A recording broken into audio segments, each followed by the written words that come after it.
Boa noite, família. Quarta-feira, Escola da Fé. Estamos aqui para dar sequência à nossa sequência de mensagens. Dias melhores virão. Antes de entrar, propriamente dito, na nossa mensagem, me permita trazer alguns avisos, alguns lembretes, para que você possa se organizar dentro das atividades propostas dentro da igreja. Você pode ver ao meu fundo que eu tenho algumas flores, um girassol. Isso porque sábado passado aconteceu o Congresso das Mulheres, Tempo de Florescer. Isso não é uma verdade, uma palavra apenas para as mulheres, mas todos nós somos chamados para florescer na presença do Senhor. Foi uma bênção. Se informe e espero que a palavra do Senhor continue trazendo fruto na sua vida. Sábado, nós temos a nossa juventude, a Rede Conectados, se reunindo a partir das 19 horas. É a juventude conectada em Jesus. Você é nosso convidado, compareça, participe e seja ministrado pelo Senhor. No domingo, nós temos o nosso culto de celebração. Ele acontece de forma presencial e a transmissão pelo Facebook a partir das 18h30. Se o seu desejo é participar de forma presencial, eu incentivo você a dar o seu nome para o pastor Juninho através do WhatsApp, né?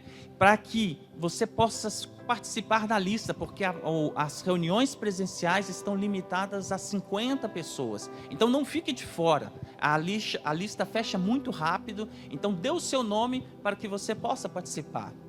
E por fim, nós temos vem aí a Conferência do Espírito Santo. Ela vai acontecer no dia 14 e 15, portanto, vá lá na sua agenda, reserve essa data, né? 14 e 15 de novembro. O tema será o Espírito que impulsiona. Nós sabemos que nada nós podemos fazer se o Senhor não estiver conosco. Então permita e se prepare, sabendo que o Senhor vai te encher do Espírito Santo e que esse Espírito é aquilo que te impulsiona para o seu destino profético. Amém? Espero que você esteja preparado aí. Vamos começar a nossa palavra? Amém? Dias melhores virão. O tema dessa noite é: confiamos no bom Pai. Antes de seguir, eu preciso começar com uma pergunta. Onde você tem depositado a sua confiança? Onde você tem depositado a sua confiança? Pense um pouquinho, reflita. Nós vivemos em um tempo, em um mundo, onde as transformações elas têm acontecido de uma forma muito rápida. É muita coisa acontecendo, e não só acontecendo em quantidade, mas também em velocidade. As pessoas, nós somos desafiados a gerenciar tanta mudança que tem acontecido nos nossos dias. E essa velocidade de mudança e essa quantidade de coisa acontecendo tem lançado sobre a sociedade uma instabilidade muito grande, uma insegurança, uma instabilidade. Isso é o que tem permeado a nossa sociedade. Vivemos em um tempo de insegurança, porque as coisas mudam, e se nós não estamos acompanhando de uma forma efetiva, nós podemos ficar para trás, e esse medo de ficar para trás tem lançado muita ansiedade nos nossos corações. Por isso faz sentido nós começarmos a pregação de hoje falando a respeito de confiança, porque a confiança é a força motriz que move o mundo. A confiança é aquilo que me move, que move você, que move todas as relações sociais que nós conhecemos.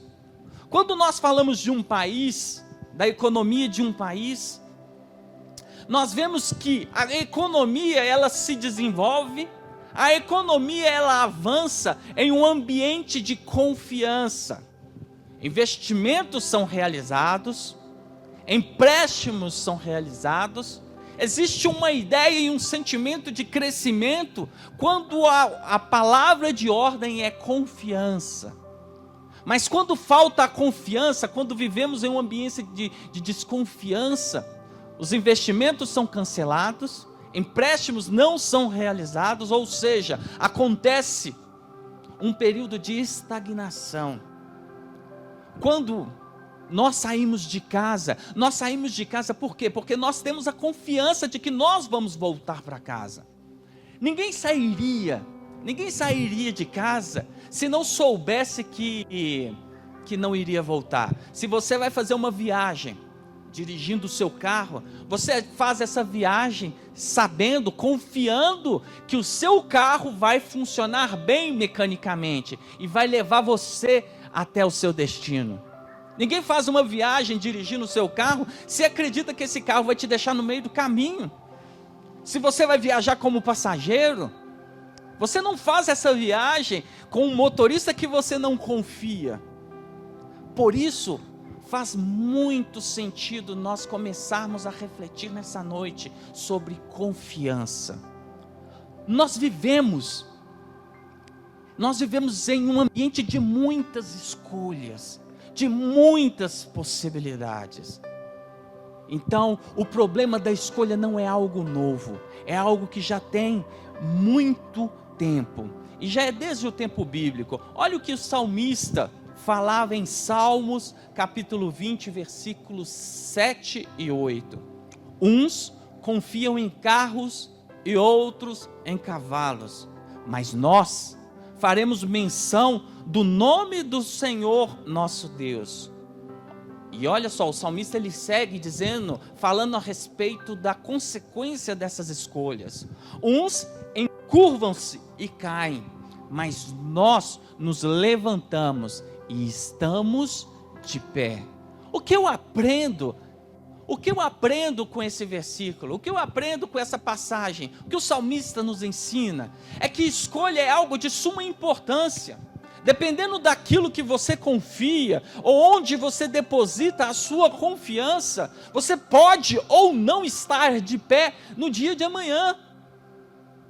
Se a confiança nos impulsiona para o nosso futuro, se a confiança nos impulsiona para a nossa meta, você pode fracassar se você depositar a sua confiança naquilo que não é sustentável, naquilo que não é estável. Muitas pessoas passam por problemas quando são frustradas na sua confiança. Infelizmente, nós temos pessoas que desistem, que elas falam, elas cansam de tentar, estão machucadas, marcadas, estão marcadas com experiências de frustração. Então, alguns decidem, eu não vou confiar mais em ninguém, não vou confiar mais em nada, e acredita que pode levar a sua vida dessa forma. Só que muitas vezes o que essas pessoas que decidem não confiar em mais ninguém, elas se esquecem que quando você decide levar a sua vida sem confiar, você decide paralisar a sua vida, você não consegue avançar. Exatamente, porque o que te leva adiante é a confiança, é a sua capacidade de avançar, confiando, sabendo que dias melhores virão. Agora, se você não confia nisso, sua vida está condenada à estagnação. Uma pessoa que sofre de síndrome do pânico, ela não sai de casa. Um dos sintomas é a sua reclusão. E isso acontece exatamente por quê? Porque ela não acredita que vai voltar se ela sair de casa. Ela se vê constantemente ameaçada por inimigos, sejam eles reais ou não. Então, nós temos que entender e perceber uma coisa: confiança é algo essencial para a nossa vida. Mas até agora eu falei de problemas, não é verdade? O foco dessa palavra não são as dificuldades, ou as lutas, ou a falta de confiança. Me permita trazer uma boa notícia nessa noite. João 3,16 diz o seguinte: porque Deus amou o mundo de tal maneira que deu seu único filho, para que todo aquele que nele crê não pereça, mas tenha a vida eterna. O salmista, no Salmo de 89, 26, ele diz o seguinte: ele me dirá, tu és meu Pai e meu Deus, a rocha que me salva. As boas notícias que eu trago para essa noite é que no mundo de instabilidade, Jesus, através do seu sacrifício há 2000 anos atrás, apresenta para nós hoje um Deus que se importa, um Deus em quem nós podemos confiar, um Deus estável e que é capaz de sustentar a nossa vida com a sua destra fiel. Jesus, ele não só apresentou que Deus se importa conosco dessa maneira, mas como também ele pagou um preço para que você hoje tivesse um acesso a ele. Acesso para se relacionar, e não apenas se relacionar, mas também para depositar toda a sua confiança no Senhor. O salmista ele ainda fala, tu és a rocha que me salva. Quando eu leio esse texto, eu fico imaginando, eu trago à minha memória a minha experiência de quase afogamento. Eu fui atravessar um lago, e eu tenho, as minhas habilidades de natação, elas são limitadas. Eu fui atravessar um espaço de água, e no meio do caminho eu cansei, e eu comecei a fazer aquele movimento tradicional de quem está afogando. E eu lembro muito bem que o sentimento que você tem nessa hora é o desejo de se apoiar em alguma coisa fixa, alguma coisa que te dê suporte para que você não afunde. Esse era o sentimento. Tanto é que quando eu fui resgatado, quando o irmão estendeu a mão para mim e eu peguei a mão, eu tive na hora um sentimento: estou salvo, eu tenho onde me apoiar. Muitas vezes nós nos sentimos assim no nosso dia a dia, como afogando em meio a um mar de incertezas, de inseguranças, de dúvidas. Mas lembre-se, existe um Deus que nos foi apresentado por Jesus, e esse Deus é um Deus que é rocha, é um Deus que nos sustenta, e que mais do que um Deus, Ele se apresenta para nós como um Pai, e não só um Pai, um bom Pai. Olha só o que diz o texto. Certo dia, Jesus estava orando em determinado lugar.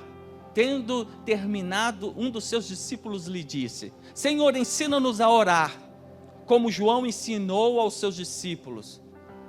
Ele disse: quando vocês orarem, digam: Pai, santificado seja o seu nome, venha o seu reino. Olha só, Jesus nos ensinando a nos relacionar com Deus como Pai.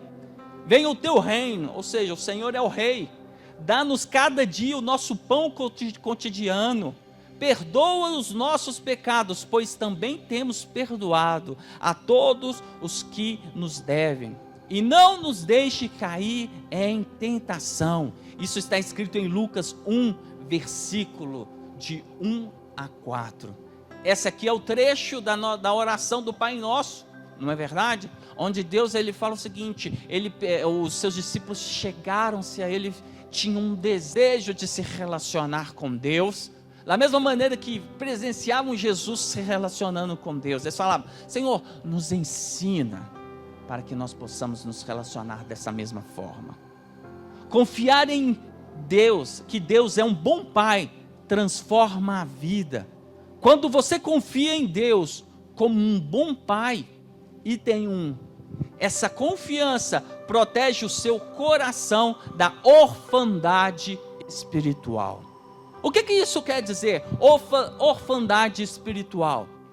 Quando você pega a sua identidade, você precisa se apresentar a alguém ou a uma instituição, você apresenta o seu documento de identidade. E nesse documento de identidade, traz informações que juntas identificam você como você é, identificam você como indivíduo. Primeiro, o documento de identidade traz a sua foto Só que a sua imagem não é suficiente para dizer quem você é. O documento de identidade traz a sua assinatura e o seu nome. A sua assinatura e o seu nome não, e o seu nome por extenso não são suficientes para identificar você como indivíduo. Traz ainda um sequencial de letras e números, mas ainda assim não é suficiente. Por fim, o seu documento de identidade traz o nome do seu pai e o nome da sua mãe. Ou seja, eu sou Ronaldo de Oliveira Júnior, filho de Ronaldo de Oliveira e Antônia Martins Ramos de Oliveira. Ou seja, eu tenho filiação, eu tenho identidade. Quando você olha para Deus e se relaciona e o recebe, permite que Ele seja o bom pai na sua vida, essa relação, ela te livra da orfandade, ou seja, da sua falta de identidade espiritual. Ela apresenta você, ela concede a você um certificado, uma identidade, uma origem, uma pessoa que é maior que você, para garantir quem você é, para definir os seus valores e a sua procedência. Lucas 11, no versículo 2, diz o seguinte: Ele lhes disse: quando vocês orarem, digam: Pai, Pai, santificado seja o teu nome, venha o teu reino. Isso está escrito em Lucas 2. Seguindo, vejam como é grande o amor que o Pai nos concedeu, que fôssemos chamados filhos de Deus, o que de fato somos. Por isso o mundo não nos conhece, porque não o conheceu. Isso está escrito em 1 João 3:1. Seguindo, porque todos os que são guiados pelo Espírito de Deus são filhos de Deus. Pois vocês não receberam um espírito que os escravize para novamente temerem, mas receberam o Espírito que os adota como filhos, por meio do qual chamamos Abba, Pai. O Espírito que testemunha ao nosso espírito que somos filhos de Deus. Ou seja, nós, quando andamos ou escolhemos andar de forma desgarrada da presença ou do relacionamento de Deus, nós vivemos segundo os costumes do mundo, sobre a escravidão do pecado. Nós não somos livres para fazer as coisas que nos trazem vida. Nós estamos perdidos. A palavra fala que nós estávamos perdidos. Mas, quando o preço por Jesus foi pago e nós recebemos o Espírito, a palavra fala que o Espírito Santo no seu coração testifica com o seu espírito de que você é filho de Deus. E por ser filho de Deus, você não está desamparado. Eu não estou falando uma coisa, eu não estou falando para você uma novidade, mas trazendo essa lembrança pelo Espírito. Você não está desamparado. É tempo de você lembrar que existe um Pai que cuida de você, que existe um Pai que cuida. Olha só, se somos filhos, então somos herdeiros, herdeiros de Deus e co-herdeiros com Cristo, e de fato participamos do seu sofrimento, para também participemos da sua glória. As lutas que nós vivemos agora, elas não são nada quando comparadas à glória que está reservada para mim, para você. E glória é essa, graças à nossa filiação com Deus, que é o nosso Pai. Isso não tira, muitas vezes, saber disso não tira a tristeza do nosso coração. Muitas vezes nós nos sentimos abatidos, e isso é um sentimento real, mas lembrar que existe um Deus que está caminhando com a gente, consola o nosso coração, de sorte que me impulsiona à frente, de sorte que me impulsiona a seguir um Deus real e verdadeiro.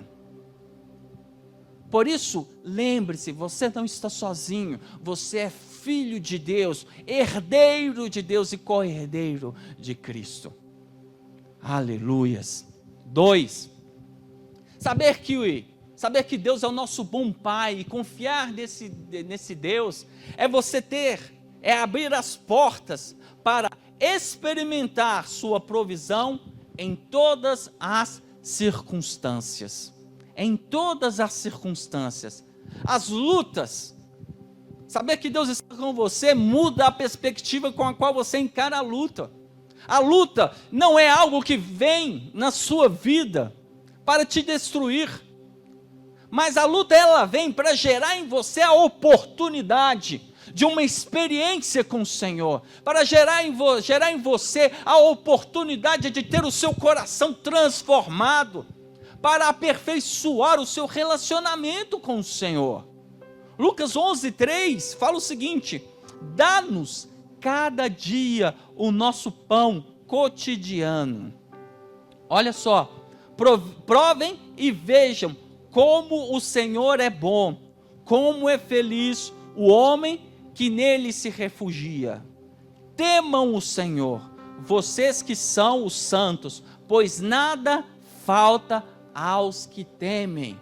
Isso é promessa, entende? Isso é promessa. Para que servem as promessas? As promessas nos orientam, as promessas nos direcionam, elas nos norteiam no momento em que os nossos sentimentos estão contra nós, quando nós estamos sem energia, ou quando nós estamos sem uma força para seguir. São as promessas do Senhor que nos orientam. E quando nós passamos por um momento de provação ou de limitação de recursos, lembre-se disso, temam o Senhor, vocês que são os seus santos, pois nada falta aos que temem.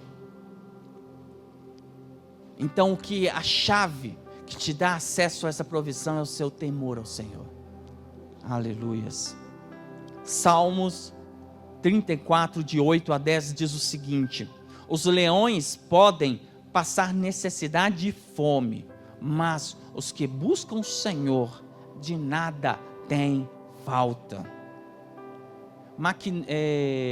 Erwin McManus diz o seguinte: você perde o presente quando se esconde do passado e foge do futuro.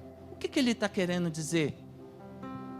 Muitas vezes nós projetamos para Deus, nós projetamos para o Senhor as nossas mágoas, os nossos traumas, as nossas experiências mal vividas. Muitas pessoas, e muitas vezes eu ou você, nós achamos que uma pessoa que nos decepcionou, que Deus vai agir que nem essa pessoa. Nós projetamos as nossas frustrações, nós projetamos as nossas ansiedades, ou seja, evitamos dar passos na direção do Senhor, porque estamos escondidos em um trauma do passado. Estamos escondidos no trauma. Lembra? É como aquele exemplo que eu dei da pessoa que decide não confiar mais em ninguém. Ela não confia nas pessoas que vê e também não confia no Senhor. Agora, quando essa pessoa age dessa forma, quando ela decide se esconder no Senhor, é como se ela dissesse: eu dou o meu jeito, eu faço as coisas da minha maneira, eu me sustento da minha forma, eu não preciso do Senhor. E quando uma pessoa faz isso, ela perde o presente reservado que Deus dá a cada um daqueles que escolhem confiar nele. A palavra ela ainda diz que aos seus amados ele o dá quando dormem. Quando esse versículo diz, o que ele está falando? Ele está falando que Deus cuida, Deus sustenta aqueles que descansam na sua presença. Aleluias. 3. Quando você confia que o nosso Deus é um bom Pai, essa confiança renova a sua capacidade de amar e perdoar. Recapitulando, item 1, né? Quando a gente entende que nós estamos nos relacionando com Deus e que Ele é um bom Pai, Você fica livre da orfandade espiritual, ou seja, você tem uma identidade, você tem você tem uma procedência, você tem filiação e você tem uma herança. Quando você confia em Deus como um bom pai, você tem acesso às suas provisões em todo o tempo, porque isso é promessa. Você só não recebe se você não quer e se você não crê.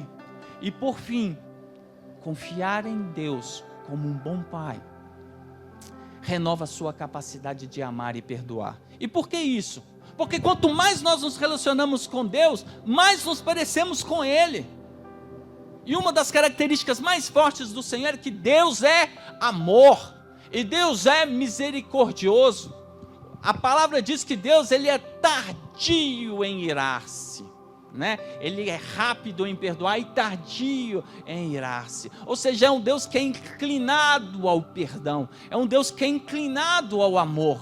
Basta você ver a sua própria vida, a sua própria história. Nós não fizemos nada que pudesse nos fazer dignos de tanto amor. Deus nos amou primeiro, e é esse amor que transformou a nossa vida. Haja vista que Ele deu Jesus Cristo em pagamento e resgate pela nossa vida. Então, quando você se relaciona com o Senhor, permita que esse relacionamento transforme a sua vida. Você não precisa focar a sua intenção e todas as suas energias na sua subsistência, porque Deus sabe, e Deus tem reservado para você a sua provisão diária, o seu pão diário e cotidiano. Ter essa certeza, essa confiança no futuro, nos libera para um relacionamento de intimidade com o Senhor, onde cada vez mais nos relacionando com Ele, esse relacionamento vai nos transformar, vai nos transformando, vai nos renovando. Muitas vezes nós vivemos a vida presos por falta de perdão. Permita nessa noite que o relacionamento com o Senhor renove a sua vida e ensine ao seu coração a perdoar. Permita, libere-se dos grilhões da falta de perdão, sabendo que perdoar é uma característica que nos torna familiares a Deus. Lucas 11, versículo 4 diz o seguinte: perdoa-nos os nossos pecados, pois também perdoamos a todos os que nos devem. Olha só, isso aqui é uma coisa importante, né? É um princípio bíblico que nós temos que ter em mente, né? O Senhor sempre nos ensina a repassar aquilo que nós recebemos. Por isso é complicado se você diz que não perdoa. Se você foi perdoado, o Espírito Santo e o Senhor nos ensinam o quê? Perdoa, libera, né? É isso que está escrito aqui em Lucas 11:4. Mateus 5:48 diz o seguinte: portanto, sejam perfeitos, como perfeito é o Pai Celestial de vocês, né? E o que ele está falando perfeito? É não errar? Não. É se assemelhe com o Senhor. Seja perfeito no seu esforço de se assemelhar com o Senhor, a cada dia, desenvolvendo cada vez mais a sua capacidade de perdoar e a sua capacidade de amar. Kay Warren diz o seguinte: quando permitimos que o mal nos controle, e aqui a gente pode ilustrar o mal como falta de perdão ou falta de amor, praticamos coisas monstruosas e vergonhosas.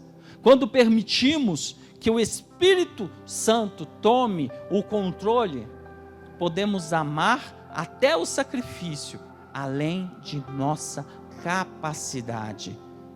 Eu não sou capaz de produzir o bem por mim mesmo, de fazer o bem por mim mesmo. Então, quando eu escolho, ou seja, viver afastado do Senhor, o que eu estou dizendo? Eu escolho fazer coisas ruins, mas quando nós permitimos que o Espírito Santo nos direcione, coisas maravilhosas surgem a partir daí. Salmo 103:13 diz o seguinte: como um bom pai tem compaixão de seus filhos, assim o Senhor tem compaixão dos que o temem. Naum 1:7, o Senhor é bom, um refúgio em tempos de angústia. Ele protege os que nele confiam. Olha que fantástico o que Naum está nos dizendo. O Senhor, Ele nos fornece identidade, o Senhor nos protege, nos fornece provisão, o Senhor nos fornece a capacidade de amar e perdoar, o Senhor nos fornece refúgio. Quando Naum fala disso, ele fala daquilo que lhe é particular. Olha só, contudo, aos que o receberam, aos que creram em seu nome, deu-lhes o direito de se tornarem filhos de Deus, os quais não nasceram por descendência natural, nem pela vontade da carne, nem pela vontade de algum homem, mas nasceram de Deus. Isso está escrito em João 1:12-13. Talvez vocês que estão me ouvindo aí esteja pensando: Senhor, eu não sei me relacionar com o Senhor sendo um pai, sendo um provedor. Eu não consigo confiar no Senhor. Mas eu quero fazer isso essa noite. A única coisa que você precisa fazer é crer. É crer. A condição do texto que eu acabei de ler aqui de João é: todos os que creram, deu-lhes o direito de se tornarem filhos de Deus. Então o que você precisa é fortalecer a sua fé, é fortalecer a sua crença no Senhor, de que Ele é seu Pai, e não é qualquer Pai, é um bom Pai. E por fim, eu quero terminar com Isaías 61:4, que diz o seguinte: eles construirão as velhas ruínas, e restaurarão os antigos escombros, renovarão as cidades arruinadas, que têm sido devastadas de geração em geração. Isaías 61:4. É você que está sendo chamado para reconstruir, para a reconstrução. Talvez o seu coração esteja destruído ou marcado por experiências de desilusão com outras coisas ou outras pessoas. Mas o Senhor, Ele quer e Ele te chama nessa noite para a cura, para ser restaurado e também para ser um agente de restauração. Não só na sua vida, mas na vida das pessoas que estão à sua volta. Amém? Espero que essa palavra tenha ministrado ao seu coração. E o meu desejo é que o Espírito Santo possa te conduzir numa vida de propósito, numa vida orientada por um chamado, orientado por promessas. Esse é o desejo do meu coração e o desejo do Espírito para a sua vida. Contudo, confia no Senhor. Não é uma obra que você vai fazer, mas é uma obra que o Espírito Santo vai fazer no seu coração. Me permita fazer uma oração por você. Senhor, em nome de Jesus, eu oro por todos aqueles que me ouvem. Peço que em nome de Jesus a sua mão esteja sobre eles e que o Senhor possa completar no seu coração a palavra que o Senhor ministrou a nós essa noite. Eu peço, Senhor, em nome de Jesus, Senhor, que os nossos corações possam ser impactados e que a tua palavra e a revelação de quem tu és, Senhor, possa se tornar uma realidade nas nossas vidas, de sorte que, Senhor, nós não venhamos nos relacionar com o Senhor apenas como um Deus ritualístico, mas como nosso Pai, que nos identifica e que cuida e que supre as nossas necessidades. Eu quero abençoar aqueles que me ouvem e que me assistem nas transmissões. Peço que em nome de Jesus, que o teu Espírito Santo possa ser derramado, e a partir, Senhor, do que é derramado, eles possam vivenciar e experimentar um relacionamento de intimidade com o Senhor. Essa é a minha oração, Senhor, em nome de Jesus. Amém. Que Deus te abençoe nessa quarta-feira e que em nome de Jesus o Senhor possa ministrar o seu coração. Amém? Até a próxima Escola da Fé.